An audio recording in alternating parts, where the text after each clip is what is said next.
আজি মই আৰু এটা লাইভত আচলতে যাব বিচাৰিছোঁ। আপোনালোকে ইতিমধ্যে গম পাইছে যে চতিয়াৰ পৰিৱেশ সকলো যুৱক আচলতে মাৰ বান্ধি ওলাই আহিছে।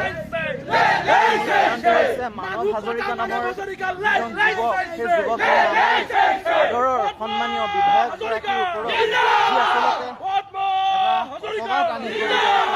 ৰাইজৰ ওচৰত সেৱা প্ৰতিপন্ন কৰিবলৈ চেষ্টা কৰিছিলে। আজি তাৰ প্ৰতিবাদত সমগ্ৰ চতিয়া অঞ্চলৰ যুৱক এনেধৰণে ওলাই আহিছে।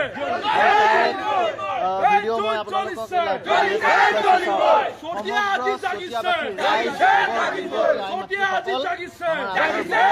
লগত আছে। আজি মই আৰু এটা লাইভত আচলতে যাব বিচাৰিছোঁ। আপোনালোকে ইতিমধ্যে গম পাইছে যে চতিয়াৰ পৰিৱেশ সকলো যুৱক আচলতে মাৰ বান্ধি ওলাই আহিছে। মানৱ হাজৰিকা নামৰ এজন যুৱক, সেই যুৱকজনে আদৰৰ সন্মানীয় বিধায়কগৰাকীৰ ওপৰত যি আচলতে ৰাইজৰ ওচৰত সেৱা প্ৰতিপন্ন কৰিবলৈ চেষ্টা কৰিছিলে। আজি তাৰ প্ৰতিবাদত সমগ্ৰ চতিয়া অঞ্চলৰ যুৱক এনেধৰণে ওলাই আহিছে। ভিডিঅ' মই আপোনালোকক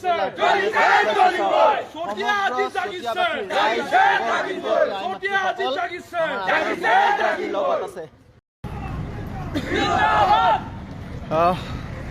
আজি মই আৰু এটা লাইভত আচলতে যাব বিচাৰিছোঁ। আপোনালোকে ইতিমধ্যে গম পাইছে যে চতিয়াৰ পৰিৱেশ সকলো যুৱক আচলতে মাৰ বান্ধি ওলাই আহিছে। মানৱ হাজৰিকা নামৰ এজন যুৱক, সেই যুৱকজনে আদৰৰ সন্মানীয় বিধায়কগৰাকীৰ ওপৰত যি আচলতে ৰাইজৰ ওচৰত সেৱা প্ৰতিপন্ন কৰিবলৈ চেষ্টা কৰিছিলে। আজি তাৰ প্ৰতিবাদত সমগ্ৰ চতিয়া অঞ্চলৰ যুৱক এনেধৰণে ওলাই আহিছে। ভিডিঅ' মই আপোনালোকক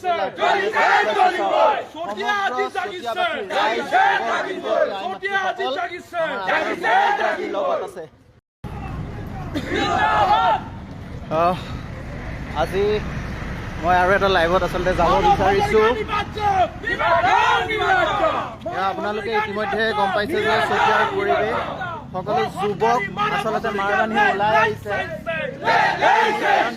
মানৱ হাজৰিকা নামৰ এজন যুৱক, সেই যুৱকজনে আদৰৰ সন্মানীয় বিধায়কগৰাকীৰ ওপৰত যি আচলতে ৰাইজৰ ওচৰত সেৱা প্ৰতিপন্ন কৰিবলৈ চেষ্টা কৰিছিলে। আজি তাৰ প্ৰতিবাদত সমগ্ৰ চতিয়া অঞ্চলৰ যুৱক এনেধৰণে ওলাই আহিছে। ভিডিঅ' মই আপোনালোকক